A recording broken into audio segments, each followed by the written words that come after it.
Back in the days of Elvis, rock was a pretty singular thing. But from that point on, things began to get complicated. Over the decades, rock music has cleaved and separated and stratified into a million different subtypes. Punk, metal, prog, country rock, industrial, grunge, krautrock, emo. You know what I mean. Each subtype, and even each sub-subtype, or even sub-sub-subtype, has a specific appeal to a certain audience. This gives rise to an equal number of rock-related subcultures, or sub-subcultures, or even sub-sub-subcultures. Some of these subcultures come and go. They have a lifespan that corresponds to a particular musical trend, and once that trend runs its course, the subculture it spawned withers and dies. It happened with New Wave back in the late 1970s and early 1980s. Anyone still into rockabilly? Hey, even grunge is gone, although its echoes remain. But then there's Goth. Goth rock began as a spin-off from the British punk of the 1970s and became quite the rage by the early 1980s. But unlike a lot of rock-based subcultures, it did not wither and die. Instead, it spread and got stronger. Its influence began to extend beyond just music. It crept into film and fashion and television and literature and every corner of pop culture. It is really, really fascinating. But goth can also be very misunderstood.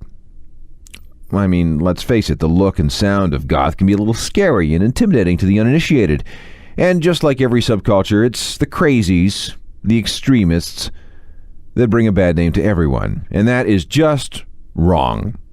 This is Understanding Goth, Part 2. This is the Ongoing History of New Music podcast with Alan Cross.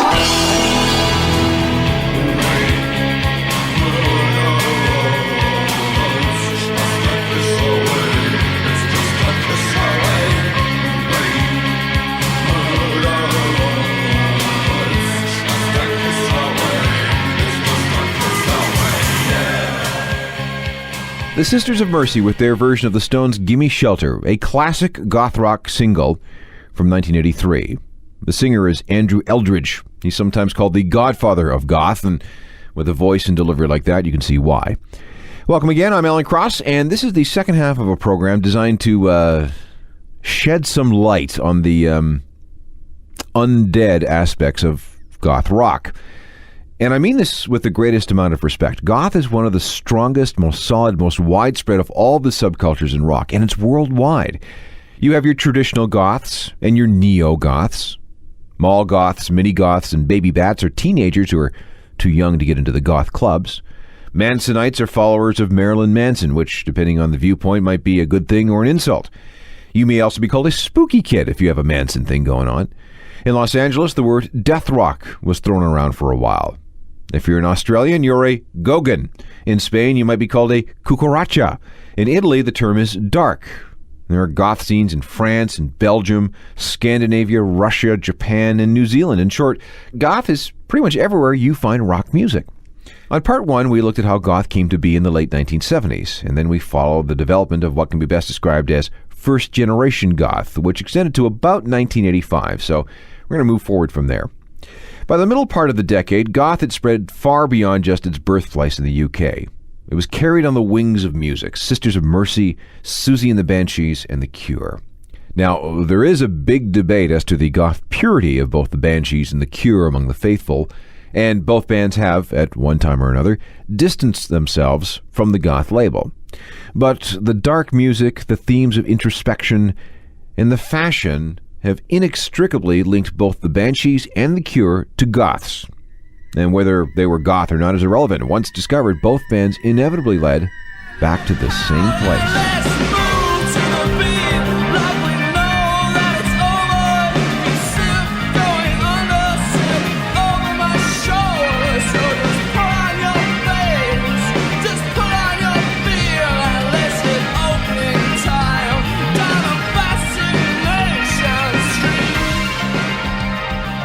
The Cure from 1989's Disintegration album. The bigger they got, the more they became the de facto face of goth.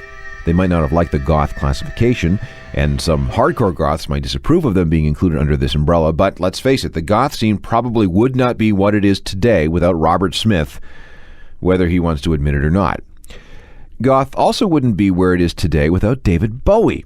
Now, Bowie starred as a rather elegant vampire in a movie called The Hunger back in 1983. Now, this film was a big favorite among the goth kids, especially since it included a nightclub scene with Bauhaus performing Bela Lugosi's Dead. It's another example of how if you try hard enough, you will in some way always manage to link something back to David Bowie. All right, back to this idea of second-generation goth in the latter half of the 1980s. Along with The Cure and the Sisters of Mercy, Susie and the Banshees, and some immortal Bauhaus and Joy Division records, there were a series of other bands that, while not exactly big in the mainstream, were huge parts of the cult of the goth. This included The Mission, Fields of the Nephilim, Red Lorry, Yellow Lorry, Clan of Zymox, the March Violets, and a slew of others. One of my favorites was Dead Can Dance, a group that sounded like they were right out of the 16th century. I mean, how much more gothic can you get than a band that sounds like they were recording someplace in the 1500s? Some aspects of goth culture began to be formalized thanks to the spread of goth-themed magazines, the biggest of which was probably Propaganda. They're sort of a gay, softcore porn thing now, but it was a goth Bible for a while.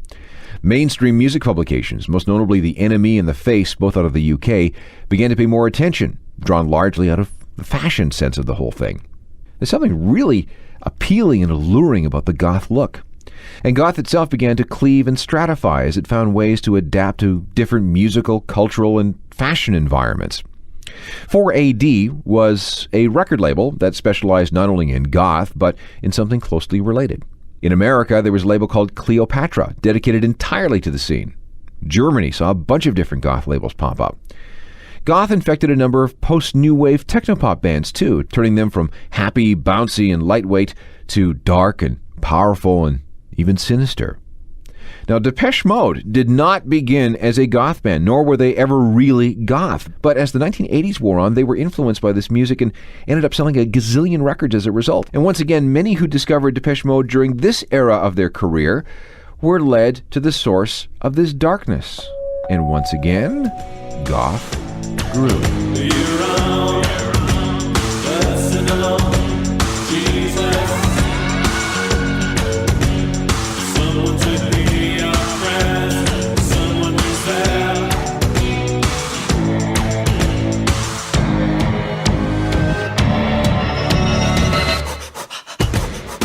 The next stage in goth's development came as the result of more cross-pollination, and this time it was with its close cousin, industrial music.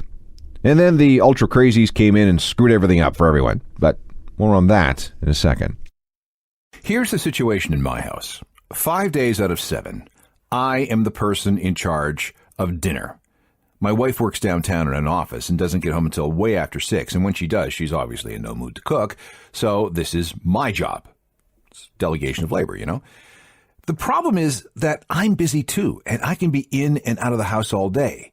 So this is where HelloFresh is an absolute godsend. This box shows up on my doorstep. Inside are all the things I need for a bunch of dinners. Everything is fresh, pre-measured into the right portions, and come with picture recipes so that anyone, even a guy like me, can prepare these meals in about 30 minutes with just a couple of pots or pans and some utensils. This is totally stress-free. I cannot emphasize that enough. And cleanup, that's a snap. And the food is absolutely delicious. The menu keeps changing so nobody gets bored. One day it's some kind of comfort food. We might want to try a vegetarian option one night. And the next day it's some kind of world cuisine. We had this Thai dish that was absolutely amazing. And before HelloFresh, I would have never, ever tried this on my own. And all this with no planning, no shopping, no hassle, no leaving the house, no nothing. You got to try this, and I'm going to make it easy for you. Get 50% off your first box of HelloFresh by going to hellofresh.ca/ongoinghistory50. And then you need to enter the promo code ongoinghistory50. Okay? hellofresh.ca/ongoinghistory50 and the promo code ongoinghistory50. HelloFresh. You won't regret it. Welcome back to a program I call Understanding Goth. Think of this as a beginner's guide to one of the longest surviving alternative rock subcultures in the world. A close cousin of goth is industrial music. Like goth, it's dark and often introspective, and the dominant fashion color is, of course, black. The main difference is that this music is very, very hard and very, very heavy. In fact, you can point to certain examples where a band was goth, and there! Their sound reached a certain intensity and extremeness where they crossed that line from goth into industrial. This is the case with Ministry. They started out as a distinctly lightweight technopop band and went through a distinct goth stage before becoming one of the heaviest industrial bands around. And even after they crossed that line, Ministry maintained goth properties, especially in terms of fashion and stage props. Now here's Ministry from their goth period. Didn't last really that long, the pure goth period, just a couple of years, but during that time, they released what has become an all-time goth anthem. And the lyrics really just kind of say it all. Why can't I live like all me? Why should I take the abuse that's good? Why can't they see that just like me? It's the same in the whole wide world. Ministry from 1984 with an immortal goth anthem, Every Day is Halloween. Some bands straddle that line between goth and industrial just by doing what they do. 9 Inch Nails and Skinny Puppy are just two examples. A more contemporary example of goth going industrial would be Marilyn Manson. Brian Warner, which is Marilyn Manson's real name, used to be a wannabe music writer in Florida with a fascination for goth music. Cross that with a love for industrial bands like 9 Inch Nails and Skinny Puppy, and an admiration for intense Florida death metal, and you get this spooky-looking group all dressed in black, each adopting a pseudonym that included the name of a serial killer. Marilyn Manson's music and image is pretty extreme. At the same time, Manson himself is very well read, very well spoken. And this combination is a powerful attraction to many different types of fans. Unfortunately, this has also included some of the more infamous and violent crazy nutcases that we've seen in our lifetime. Why is it that whenever there's a school shooting, Marilyn Manson's music is mentioned as a favorite of the shooter or the shooters? This has been the case ever since Eric and Dylan put on their long coats and drove over to Columbine High School. This one event did more to vilify the whole notion of goth than any other in the history of this music. The press had a field day looking for an easy answer to this unimaginable act of violence. The beautiful people, the beautiful people, the beautiful people, the beautiful people, the beautiful people, the beautiful people, the beautiful people. Marilyn Manson from 1996. So is Manson goth or industrial? A bit of both, really, and neither, actually. It all depends on which goths you ask. Goth and industrial have been evolving simultaneously for years now, and it's almost like there's some kind of unspoken division of labor in terms of intensity. While industrial is hard and fast and heavy and distorted and angry, goth can be softer and slower and, here's that word again, introspective. Now, to put it another way, industrial relies a lot on guitars and the sharp keyboard sounds of techno over ultra-heavy beats. On the other hand, goth has a keyboard-based approach that is more in common with the techno-pop of the early 1980s and the smoother flavors of modern electronica than it does with any hard techno. As a result, it's somehow a little more, danceable, if that makes sense. That's that dance club influence that keeps creeping in. Goth music's influence continued to expand through the latter half of the 1990s. More and more specific niches cropped up. Most bands have remained deep underground, which is where they and their fans prefer to remain. Initiation is required. I think we'll get back to that a little bit later on. First of all, there are goth-tinged genres. Industrial falls into this category. Some emo-ish bands emphasize their goth leanings, especially with their look. Check out 30 Seconds to Mars or My Chemical Romance. Take a look at the way guitarist Dave Navarro dresses. He's even got a coffin in the front room of his house. Look at Amy Lee of Evanescence. There's definitely goth in her DNA. There are a series of metal scenes that have absorbed elements of goth, especially death metal.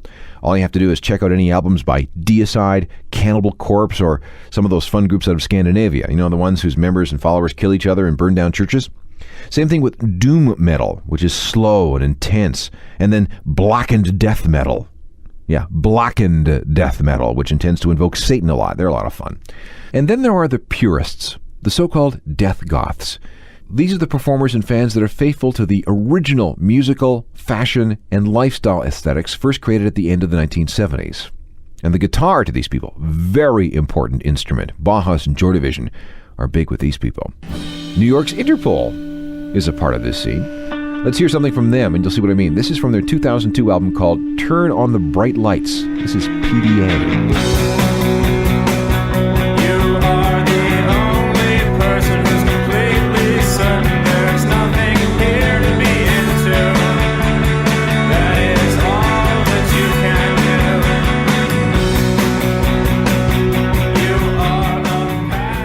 Interpol, one of the best known of the contemporary goth, or at least goth-ish bands that seek to keep alive the spirit of 1979. I want to play you something else. This is a group called the Dresden Dolls. They're a two-piece group out of Boston, and they look and sound like what might have happened had Susie and the Banshees been playing the cabarets in East Berlin in 1932. It's kind of sort of goth. Goth enough to be invited on tour with Nine Inch Nails, and they certainly got that literate approach to music down pat. And for what it's worth, I really like this group. Let me play you something from a self-titled album from 2004. This is called Girl Anachronism. Great video with this. These are the Dresden Dolls. And you can tell from the full body cast that you're sorry that you asked, that you did everything you could like any decent person would. But I might be catching, so don't touch. Don't believe that you're immune to gravity and stuff. Don't get me wet because the bandages will all come off. You can tell from the smoke at the stake that the current state is critical. Is the little things for instance? The time it takes to break it, she can make it. The Dresden Dolls with Girl Anachronism. Related to them and their subflavor of goth would be Rasputina, a group that wouldn't be out of place opening for Shakespeare at the Globe Theatre in 1609. And there's a lot more out there. And like I said, much of it is buried deep underground, which is frankly where it prefers to stay. There are many goth CD collections, but it's hard to find one where everyone really agrees that it's even remotely definitive. A really, really, really good place to start is a box set called A Life Less Lived, the Goth Box, which came out in the fall of 2006 on the Rhino label. It's a very good historical overview of where goth came from. And the box of all the CDs and the DVD, it comes in a leather corset. Seriously, it's dressed in a leather corset.